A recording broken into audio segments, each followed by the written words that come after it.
Hello guys, আসসালামু আলাইকুম। আবার চলে আসলাম আপনাদের মাঝে আরেকটা ভিডিও নিয়ে। মিথিলা আর আখিকে নিয়ে। দেখেন, মিথিলা আর আখি প্রায় ঝড়গা নিয়ে দুনিয়া ভাইরাল হয়ে যাচ্ছে তাদের ঝড়গা। যার নাম হচ্ছে আখি, যার হচ্ছে রিসেন্টলি ডিভোর্স হয়েছে। আমি জানি আখি কেমন। আমি জাস্ট এতটুকুই বলবো, আখি তুমি যে সুন্দরবনে গেছিলা, কি কি করছো, কার সাথে কি করছো, প্রত্যেকটার আমার লিঙ্ক আপ আছে। আমার প্রত্যেকের সাথে, যাদের সাথে যার সাথে সুন্দরবন ঘুরতে গেছো, সে আমার ক্লোজ রিলেটিভ।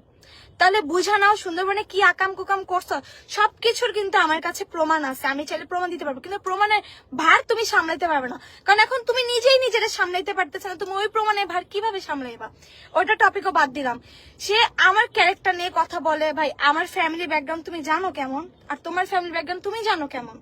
আবার তোমার জামাই, আমি বলবো ঠিকই করছে, এক হাতে তালি বাজে না। তুমি বিয়ের আগে যা যা করছো সেগুলো সবকিছু আমার সাথে আছে। যার কারণে বাপি যেটাকে বলতেছে তোমরা আলু, তার যে সাথে যদি আমার কিছু থাকতো প্রমাণ দিত ভাই।